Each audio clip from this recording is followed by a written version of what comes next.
Yeah, so just to recap real quick, I asked you about kind of your take on the required pipelines slash force includes idea, and I think you summarized it well by saying that if if we're implementing compliance checks in 100% of all pipelines everywhere, that doesn't feel right to you.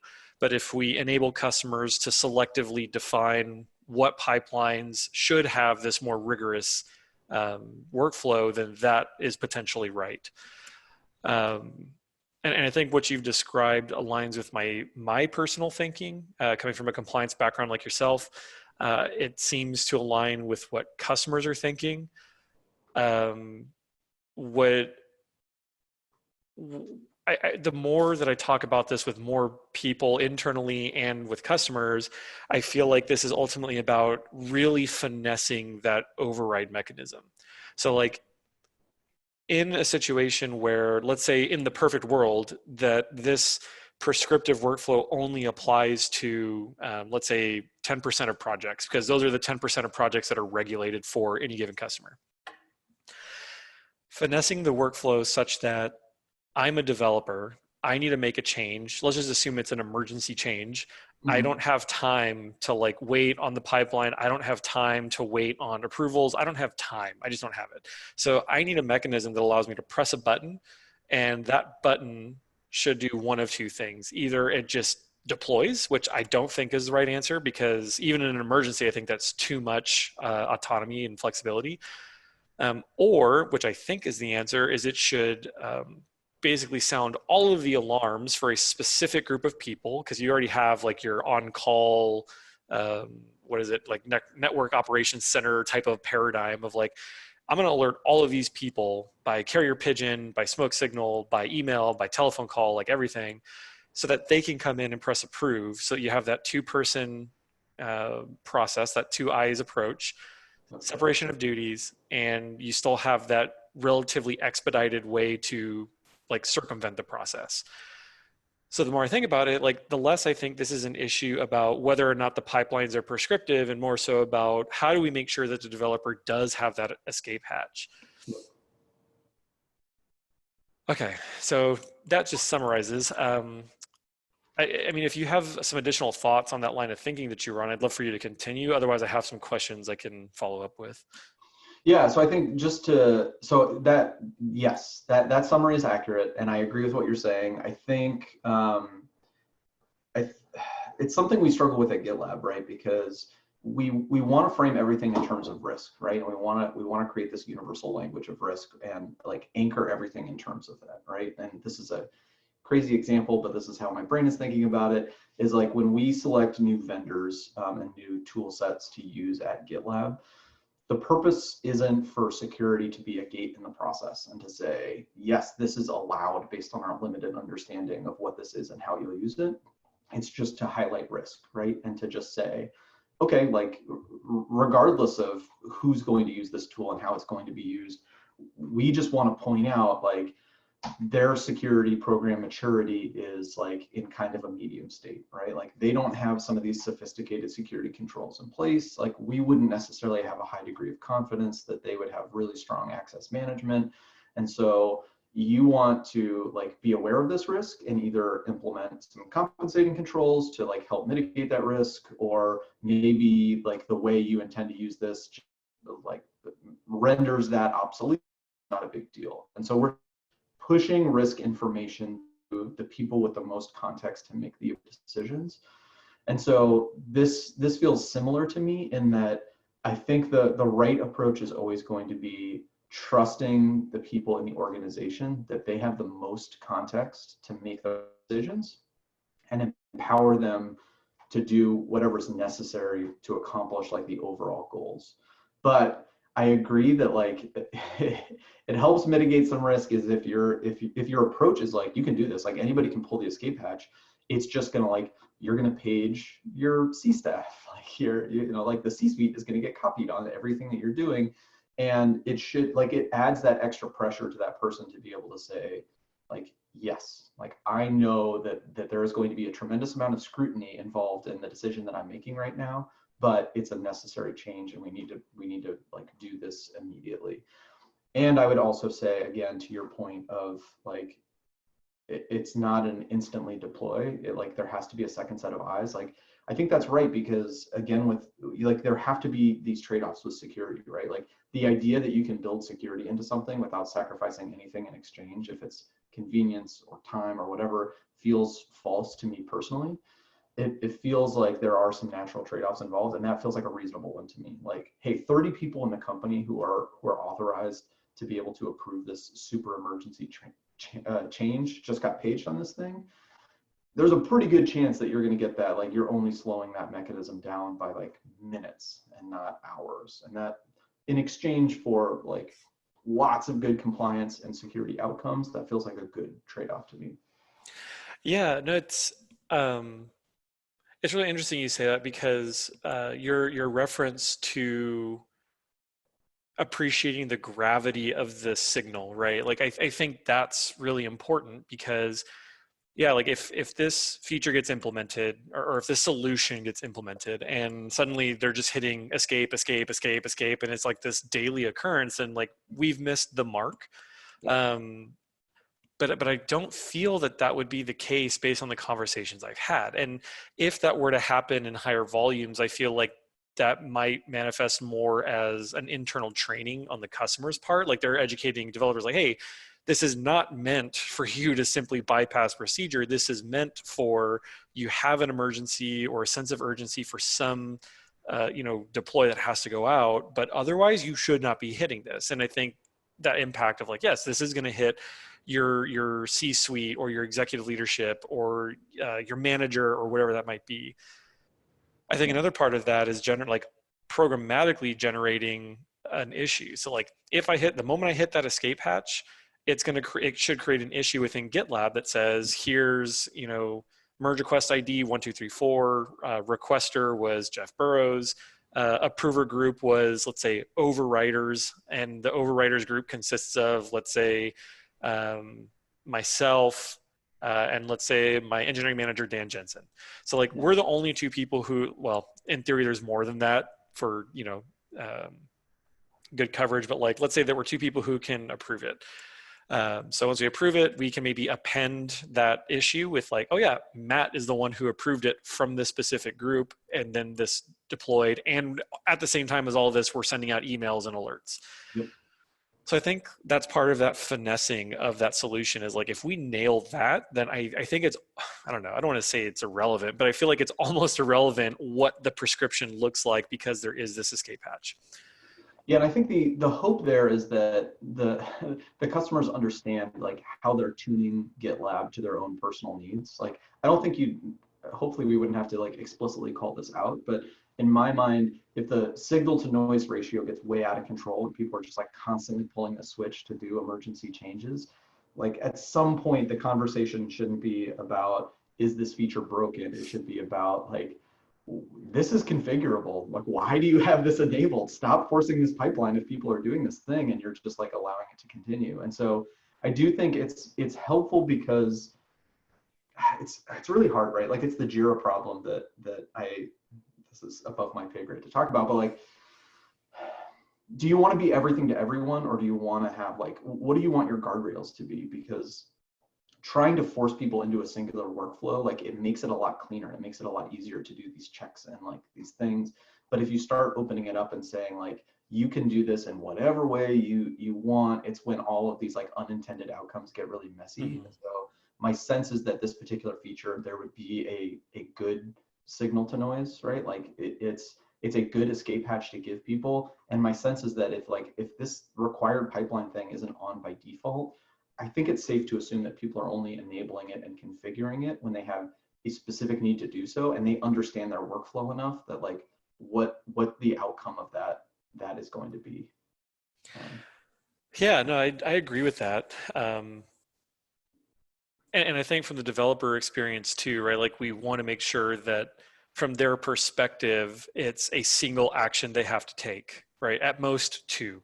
Because the moment that we put any burden on them to push this through, like that's ruining their experience, when this is like a extraneous set of rules that ultimately developers don't care about, right? Like I know that I'm bound by these rules and I'm trying to do my job, what I love, but I don't want to have to worry about the overhead that comes along with these other things that are outside of my scope. Yeah. The other interesting element is that, Sid made a comment about, we should be talking to auditors. And that's a fair point. But at the end of the day, and what I had a fairly educated assumption about, but was then confirmed when I talked to Liz Coleman and Steve Truong, yourself, and I'm going to talk to some others external to GitLab. But like those with external auditor experience, past or present, have said that like, yeah, we're only auditing against what the organization says they're doing. Like we don't come in with the SOX framework in hand saying, oh, we're checking one-to-one for this. No, like the framework says a thing. It has a requirement. It says you'll maintain segregation of duties. You as a company are going to write policies that adhere to that requirement. And then we as the auditor are going to come in and say, okay, you say you're doing this to meet that requirement. So let's look at this being the policy. So we're going to audit you against your own words, your own prescription, your own process. So talking to auditors, I think is good and valuable, and it's insightful insofar as like proving that yes, they are auditing an organization against themselves. But it's also important because the paradigm shift for me was like, yeah, we really aren't satisfying auditors, right? We're satisfying an organization's own internal audit and infosec teams who their ultimate bottom line is like, we're trying to mitigate risk. We're trying to manage risk because that has consequence, financial consequence, legal consequence, whatever that might be. And so that changes things because it's much more, I think the gravity is greater because an auditor, I feel like you could work with. You could say, look, auditor, you're being too prescriptive here. You're being too strict. Let's loosen things up a bit, undo the tie, let the shirt breathe. But that's not the case. We're trying to convince an established corporation that like, hey, let us suggest to you what's actually in your best interest from a risk perspective. And I don't think that's a conversation that we're ever going to convince them that we're right on. Yeah, I think that's right. I think that gets to the core of the issue, right? Like it has to be anchored in terms of risk because everybody's needs for all these things are going to be totally different, right? Like negative audit outcomes for a 1-year-old 10-person company are very, very different than a sales force with 49,000 employees or whatever. So it needs to be like I think the right approach is to give them like to assume that the customer understands their own workflows best and to like give them tools so that they can say, we're not okay with documenting this and like resolving it after the fact. We need to be a gate in the process, and we need to prevent developers from doing like this thing initially because of these negative audit outcome consequences or whatever. But I also think this is a difficult topic to talk about because everything you're describing, there's this sense that like there are these frameworks and there are these requirements, and like if we just could understand them better, we can align everything we're doing against them, and then we can just like automate this stuff or make it easy or whatever. But it's never going to be the case because different people, like some companies want to design their security controls in such a way that they can just check boxes, right? And they can very easily satisfy auditor needs regardless of tangible security. Some people will be at the other end of that spectrum and say security at all costs, to heck with audit, like we don't care. Most people will sit in the middle of those things, but everybody, like there's a difference in quality in external audit firms, right? Like some companies will come in and they're just like, I'm working off my own checklist and I don't want to understand the technology behind what you're doing. And their experience with auditing is going to be very different than somebody who's like, I get it and I know what you're doing and how you're trying to do it. And like, I'm open to more of your interpretation of how you're giving it to me. So like the whole, like the topic we're trying to like talk about is very nebulous and evolving by the day. And so I just think like anytime we get into the habit of saying, we need to do this because it's going to satisfy like this requirement is just wrong because it's not like an engineering thing, right? It's not a one-to-one. It's like a very fuzzy topic that is just going to depend so heavily on who's the company, what industry are they in, what's the framework they're pursuing, like what quality of external auditor do they have, and all that. I feel like anytime I talk to you, I'm not helpful in any way. I'm just like talking broadly about nebulous concepts. No, So, you're fine. It's always helpful for me. I think it's because I'm asking you to give me that stream of consciousness, but I'm the one who's like piecing it together based on a very specific thought or context. So it's all very helpful. So rest assured. Um, yeah, I'm like, you said something early on that there's always a trade-off, like between security and compliance and, you know, developers basically, or like productivity in general. It's not even limited to developers. Like even if I'm an account manager, like doing account manager things, and I have specific information security or compliance requirements that I have to follow for my job, like it makes me less efficient. yeah. So it's a really tough challenge because like one of the customers provided feedback that, I asked like, well, part of what would make this easier, I think, is if you used our native features around like scanning and stuff like that. And if we built in the evidence reporting that you needed. And admittedly, they were like, well, yeah, like maybe you can handle the artifact generation for us. But I think their quote around the scanning as one example was roughly like, well, you don't have a best in class product, and we're not going to invest the time and cost of migrating thousands of developers to a not best in class like scanning product. And that's their opinion. They're probably right, because I don't think we've gone the depth that we need to on a lot of areas, which is part of our values, and that's totally fine. But it is a valid reason, I think, to be able to say, well, look, like that's understandable. So let's enable you, to your point, let's enable you to build out what that custom workflow looks like. Because it's not living natively, we have to give you the ability to connect those in, do what you need to do so that you can manage that audit risk or that financial or legal risk as well. Yeah. Well, I still don't know what a solution looks like, but I do still have more progress being made as far as like my own education and wrapping my mind around the dynamics here. Yeah, I think maybe what would be helpful, and I'd be happy to offer to take a shot at this in the next couple of weeks, is maybe just some like really targeted examples of some of those negative audit outcomes, right? Like to be able to say with authority, here's the tangible impact if you allow, like if you know that you never want this like set of events to occur, here's the tangible outcome to not being able to block that and say authoritatively, like this has never happened here, right? But instead say like this may have happened, but we have strong documentation about when it happened and why it happened. Would that be helpful if I could just like put some specific, like in ISO, if you do this, this would happen? I think it would, but I think probably refined in scope. Like we just did our own SOC2 Type 1. I understand, I think that we're going through what, SOX and ISO? Yeah, SOX ready. So SOX is a very fuzzy thing. Yeah, so we just went through SOC 2 Type 1. We were in the process of SOX readiness, and we're going to be engaging or starting our SOC 2 Type 2 process probably at the end of this year, first thing next year.